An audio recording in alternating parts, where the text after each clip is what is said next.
Bismillahirrahmanirrahim. Assalamualaikum warahmatullahi wabarakatuh. Rekan-rekan media yang saya hormati, alhamdulillah dalam kesempatan ini saya sehat walafiat. Tadi selama kurang lebih 7 jam ya, dari jam 10-an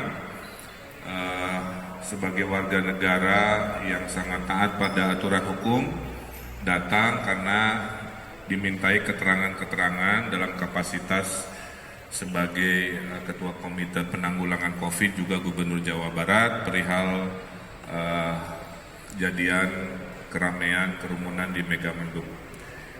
Yang pertama saya sampaikan, secara moral saya sangat meyakini dan inilah sikap bahwa semua urusan, semua dinamika yang ada di Jawa Barat secara moral adalah tanggung jawab saya sebagai gubernur.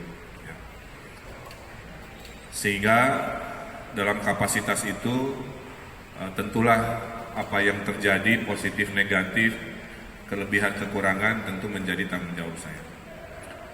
Kedua, jika ada peristiwa-peristiwa di tanah Jawa Barat yang kurang berkenan, masih belum maksimal, saya tentunya mengucapkan minta maaf, ya, permohonan maaf atas kekurangan dan tentunya akan terus kita sempurnakan. 10 bulan mengurusi COVID terjadi dinamika naik turun ya dalam proses-prosesnya, sehingga yang baik akan kita teruskan, yang kurang-kurangnya tentunya kita akan perbaiki. Nah, namun secara teknis saya ingin menjelaskan bahwa Provinsi Jawa Barat itu adalah provinsi dengan daerah otonom, ya, di mana wali kota dan bupatinya itu dipilih oleh pilkada sehingga memiliki kewenangan otonom dalam penyelenggaraan pembangunan termasuk izin kegiatan dan hal-hal di level kota kabupaten. Berbeda dengan DKI yang tidak memiliki daerah otonom atau istilahnya wilayah administratif. Maka jumlah Satgas COVID di Jawa Barat itu ada 27 di kota kabupaten dan Satgas COVID 1 di Jawa Barat. Ya. Tidak semua urusan secara teknis tanggung jawab gubernur karena undang-undangnya memberikan keterbatasan. Ada 6 urusan yang gubernur tidak bisa intervensi. 1, urusan keamanan, itu bukan wilayah Pemda provinsi. 2, urusan pertahanan, bukan. 3, urusan justisi, pengadilan kejaksaan, bukan. Ya. 4, urusan agama, bukan. Ya. 5, hubungan luar negeri, bukan. 6, fiskal juga bukan.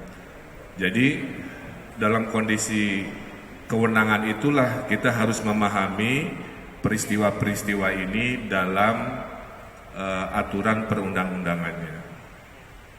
Jadi saya minta ada pemahaman itu dulu. Berikutnya kronologis yang terjadi di Bogor. Pertama itu adalah sholat Jumat dan peletakan batu pertama. Itu laporan panitianya ke camat, ke satgas kabupaten, itu hanya itu. Jadi bukan acara besar yang mengundang, hanya acara rutin ya. Nah, sudah dilobi juga oleh Kodim untuk mengingatkan potensi kerumunan. Jadi tindakan pencegahan itu sudah dilakukan.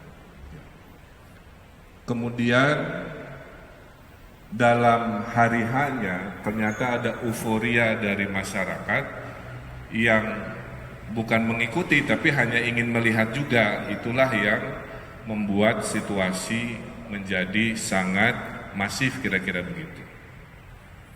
Dalam kondisi lapangan yang massa sudah masif, pelaksana di lapangan punya 2 pilihan, melakukan persuasif humanis atau represif, kan begitu. Nah, pilihan di lapangan saat itu karena massa biasanya kalau sudah besar cenderung ada potensi gesekan, maka pilihan dari Pak Kapolda Jawa Barat saat itu memutuskan pendekatan humanis non-represif ya. Walaupun akhirnya pilihan-pilihan itu memberi konsekuensi pada institusi di kepolisian yang tentunya saya sangat hormati terkait hal ini. Saya cuma ingin menceritakan kronologis. Nah, sesuai peraturan di Jawa Barat, semua yang melanggar itu harus diberi sanksi. Jadi Jawa Barat ini provinsi yang sangat tegas, sudah lebih dari 600.000 pelanggaran protokol kesehatan itu sudah ditegakkan. 80% mayoritasnya adalah pelanggaran individu, 20%-an pelanggaran institusi atau acara. Jadi kalau ditanya, tolong tegakkan, sudah sangat ditegakkan ya dengan jumlah sebanyak itu kira-kira. Hanya kalau sudah ada masa besar karena sebuah proses, kadang-kadang kan treatmentnya tidak bisa selalu ditegas represifkan. Contohnya seperti demo Omnibus Law. Kalau pakai kategori pelanggaran prokes, demo-demo itu sangat melanggar protokol kesehatan. Tapi kan pendekatannya tidak bisa dalam kondisi psikologis ya, walaupun kita tahu itu pelanggaran, kemudian dilakukan represif karena akan terjadi hal-hal yang tidak diinginkan. Maka diskresi dari aparat itu ada di sana. Nah, itulah kira-kira kronologisnya. Saya akan memberi sanksi juga kepada Kabupaten Bogor, dan Kabupaten Bogor saya minta juga memberikan sanksi yang juga tegas kepada panitia karena membawa banyak dampak. Salah satunya sudah kita periksa 400 warga yang berkumpul di sana dengan tes swab antigen. Dari 400 itu 5 positif. Jadi kesimpulannya kerumunan itu membahayakan, dan buktinya 5 dari ratusan yang kita periksa melalui swab antigen menunjukkan dia positif COVID. Nah, itu kira-kira kronologisnya. Jadi kita sudah sangat tegas mendukung upaya pemerintah pusat, hanya kadang-kadang di lapangan situasinya kan disesuaikan dengan diskresi dari korlap aparat keamanan, kira-kira begitu. Berikutnya terkait Pak katanya nanti disanksi oleh Mendagri, mungkin ada pertanyaan ya. Saya kira urusan di Republik ini kita serahkan pada aturan perundang-undangan ya. Karena pada dasarnya semua jabatan ini ada risikonya, tapi harus berasaskan adil. Karena biasanya pemberhentian kepala daerah itu kalau dia melakukan perbuatan pribadi tercela gitu kan. Tapi kalau dinamikanya datang dari pihak masyarakat, ya masa logika itu diperlakukan. Tapi kita setuju. Walaupun bagi saya secara pribadi, yang namanya jabatan itu kan hanya sementara ya, bukan segalanya. Saya diajari dalam syariatnya, Qulillahumma malikal mulki tuti mulka man tasya wa tanzi'ul mulka mimman tasya. Allah berikan kekuasaan kepada kami ya, dan Allah juga suatu hari cabut kekuasaan itu. Jadi saya kira kita ikuti saja prosedurnya. Nah, berikutnya penanganan COVID ini sudah sangat melelahkan ya. Dan solusinya sudah dekat, yang namanya vaksin. Mudah-mudahan saya sebagai relawan itu bisa disimpulkan di bulan depan. Kalau hasilnya baik, maka akan diproduksi sehingga akhir COVID ini sudah mulai kelihatan. Tapi keberhasilan COVID ini tidak akan terjadi kalau tidak ada partisipasi publik, itu poinnya ya. Harus ada ketaatan dari masyarakat, dari tokoh masyarakat, dari pemimpin masyarakat, karena pemimpin itu ada followernya ya. Maka saya mengingatkan, kalau Indonesia mau selamat, taati perintah pemerintah khususnya menangani protokol COVID. Ikuti arahan walaupun tidak mengenakan, dari pemerintah. Kembali ke urusan syariat yang saya yakini, atiullah wa atiur rasul wa ulil amri minkum. Kalau mau selamat, taat pada Allah, Rasul, dan pemimpin di antara, kira-kira begitu. Karena kalau sudah tidak taat, terus mau gimana? Ya. Nah inilah harapan saya menghimbau, kita lagi sama-sama sulit, kita harus berikan hal yang positif. Nah terakhir dari saya, ya, bahwa saya menghimbau kepada masyarakat, kepada para pemimpin di level komunitas, ya, pemimpin partai, pemimpin wilayah, semuanya untuk menjaga lisan, menjaga tindakan selama COVID ini. Ya. Kata-katanya tuh yang sejuk gitu, ya, bukan yang bikin ngamuk. Ya. Tindakannya tuh yang inspiratif, bukan yang bikin provokatif, kira-kira begitu. Sehingga kalau mau hanya membahas pelanggaran yang sekarang, pelanggaran yang lain juga banyak. Mudah-mudahan bisa jadi hikmah. Ada pelanggaran di pilkada, kita tahu kan. Ada pelanggaran di acara-acara lain, ada pelanggaran prokes di demo, dan sebagainya. Pemerintah mengizinkan masyarakat untuk berkegiatan. Asal AKB, adaptasi kebiasaan baru. Maulidan boleh, tapi AKB maksimal 50 orang, sisanya pakai HP, kan begitu. Pernikahan juga boleh, tapi maksimal 30 atau berapa orang kan, sisanya nyelamatin via. Nah, jadi itulah maksud kita. Boleh mengadakan kegiatan dan sebagainya, tapi jangan pakai pola yang lama, ya, seperti yang terjadi sekarang. Pola lama itu berkerumun, beribu-ribu orang, akibatnya kayak tadi, kena COVID-5 di Megamendungan, 2 Kapolda tergeser oleh tindakan-tindakan tidak taat itu. Maka saya himbau, kasihanilah, berempatilah kepada polisi dan keluarganya, ya, kasihan. Berempatilah kepada dokter, tenaga kesehatan. Sudah lebih dari 120 dokter meninggal dunia kan. Kalau kita kekeh menganggap kegiatan harus seperti dulu. Nah, mudah-mudahan peristiwa-peristiwa dalam beberapa hari terakhir ini menjadi hikmah buat semua orang, ya, buat para pemimpin, buat para tokoh masyarakat, buat para penyelenggara acara. Hanya kekompakanlah yang bisa membawa keberhasilan, ya. Hanya ketaatan yang tentunya bisa membawa kita pada kemaslahatan. Dalam syariatnya juga, kalau dalam satu kegiatan ada benturan manfaat dan mudarat, syariat agama mengatakan dahulukan menjauhi kemudaratan. Ya, syariatnya itu darul mafasid aula min jalbil musolih. Dahulukan mencegah kemudaratan dibanding menerima manfaat. Contoh haji umroh kan barokah, wajib, manfaat. Tapi karena kemudaratan marah bahayanya bersamaan, maka pemerintah Arab Saudi memutuskan haji tiada kan. Nah itu. Jadi sekarang mau pengajian boleh, ya, tapi AKB. Tapi kalau mau maksa tadi, jangan memaksa sesuatu yang potensi bahayanya didahulukan ketimbang kebermanfaatannya.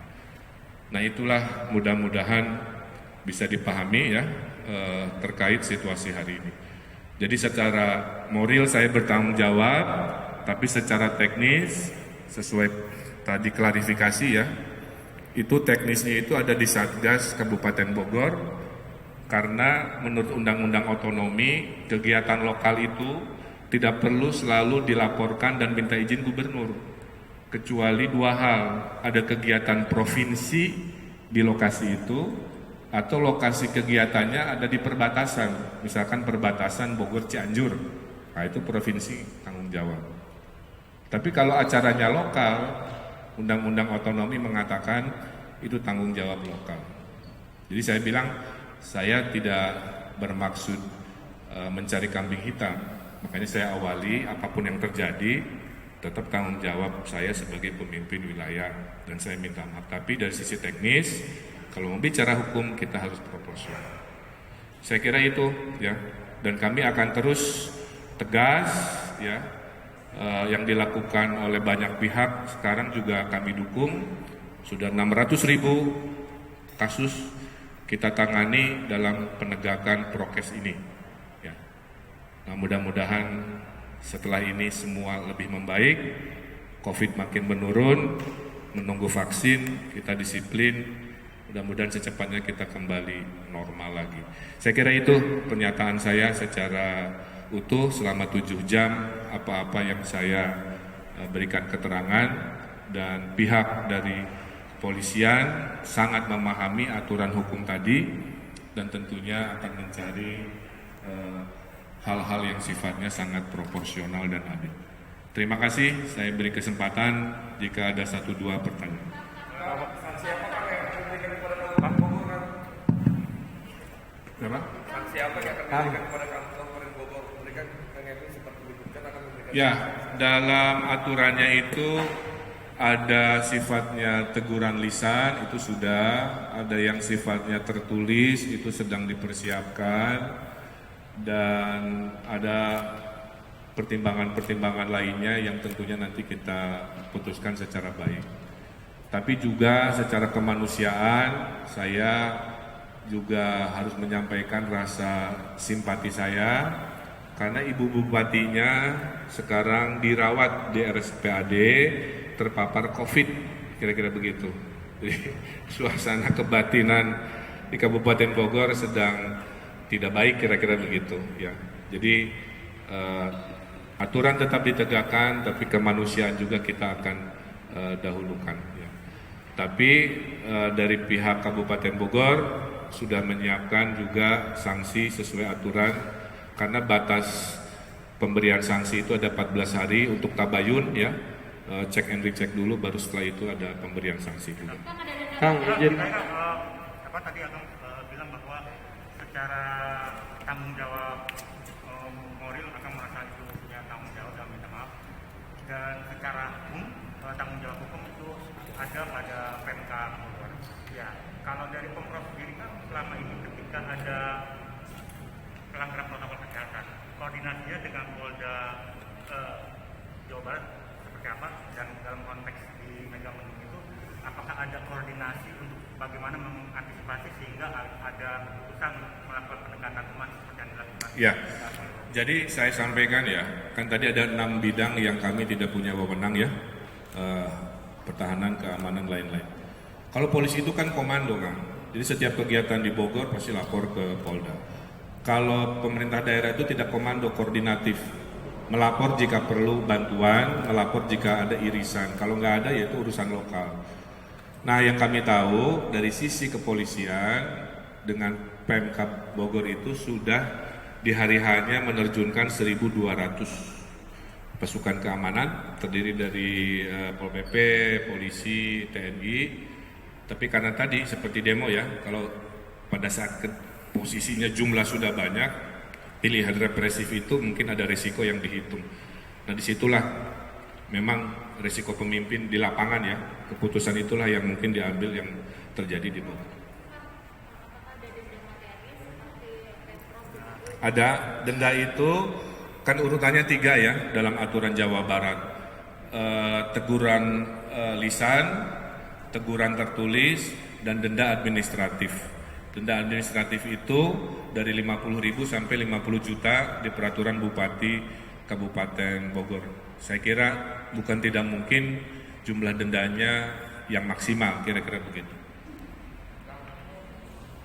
Kalau sedikit aja Kak, sempat dikatakan kemarin Kak Emil sempat memberikan atau mengirimkan pesan kepada Rizik Sihab dan juga beberapa habib yang lain untuk bisa memahami situasi pandemi saat ini seperti apa. Betul. Apakah sudah ada balasan dari RS dan juga Ya, yang lain? apapun instrumen untuk membuat orang paham kita pergunakan kan. Salah satunya ya doorstop ini misalkan. Jadi tolong disebarluaskan, tidak hanya substansi di Megamendung kan, Tapi substansi tadi, partisipasi publik, tindakan dari pemimpin kan dan sebagainya. Saya memang punya kenalan Habib-Habib juga, yang lain kan jumlahnya banyak ya, di Robitoh Alawiyah itu yang persatuan. Nah, menyampaikan pesan begitu ya, bahwa jika ini berulang, karena rencananya kan ada safari katanya dan sebagainya, ini sangat membahayakan karena masyarakat mungkin 1-2 hal tidak bisa ditahan kecuali pemimpinnya yang menghimbau. Dan saya dengar kan ada berita ya bahwa FPI mengeluarkan pernyataan tidak ada rencana lanjutan kegiatan-kegiatan yang tadinya sudah direncanakan. Saya kira itu yang betul ya, karena kita hari ini lagi konsen nih ngurus COVID. Jadi kalau tergeser konsentrasi seperti sekarang kan rumit gitu ya.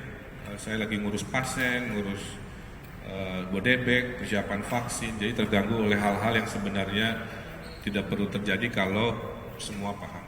Jadi apakah gara-gara hasil lobby itu, ya saya nggak tahu juga ya, tapi laporan ke saya bahwa pesan sudah disampaikan. Cukup?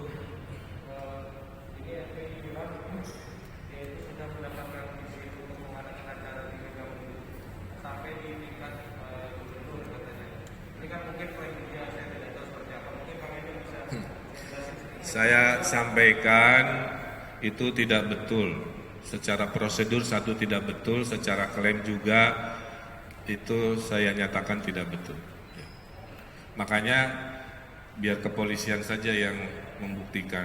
Kalau klaim-klaiman di media saya kira nanti memperkeruh situasi. Kan tadi saya sudah bilang, acara lokal itu tidak ada izinnya ke gubernur. Izin ke gubernur itu kalau Pak mau ada acara perbatasan nih Cianjur Bogor, maaf ya, atau Bogor Bekasi, sehingga nanti 2 daerah bisa miskom kan. Nah, biasanya kami turun, 1. Kedua, kalau acara provinsi nebeng di Bekasi Kerawang atau acara pusat ya. Nah, hanya 3 itu. Provinsi ikutan dan ngurusi acara. Ini Megamendung kan kecamatan lokalitas di situ. Jadi secara logika saja udah tidak betul.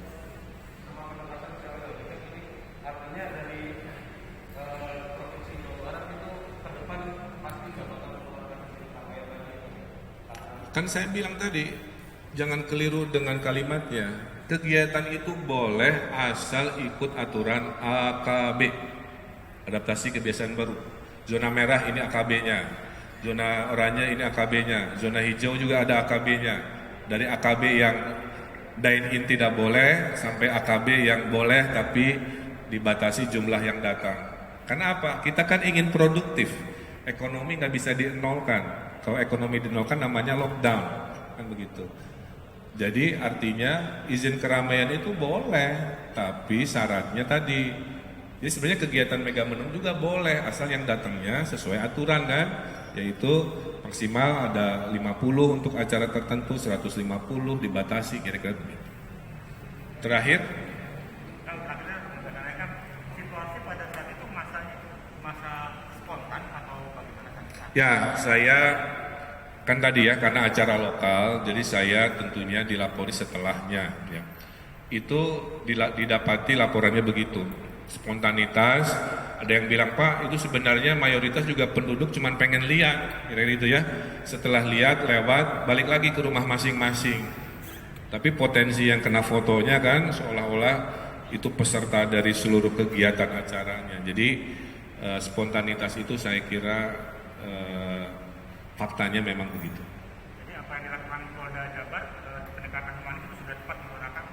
Saya tidak memahami di lapangan, tapi saya memahami karena sering ya bersama Kapolda nanganin demo Omnibus Law barengan, maaf ya, demo buruh.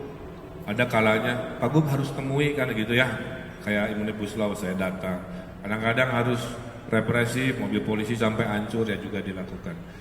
Jadi saya tidak terlalu hafal detailnya pilihan itu, tapi memang itulah yang diputuskan mungkin karena situasi tadi, menghindari gesekan. Terima kasih kawan-kawan media, saya kira itu tetap jaga persatuan, kesatuan kita ya. COVID tidak akan berhasil tanpa kekompakan, tanpa kedisiplinan. Terima kasih. Mudah-mudahan setelah ini tidak ada lagi seperti ini. Kita fokus sama-sama beresin COVID dengan sebaik-baiknya. Hatunun, terima kasih.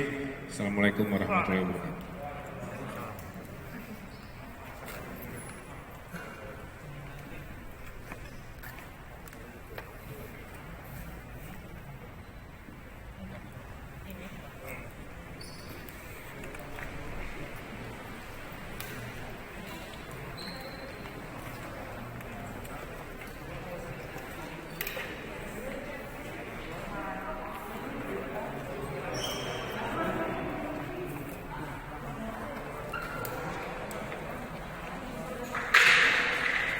Kok udah enggak kayaknya?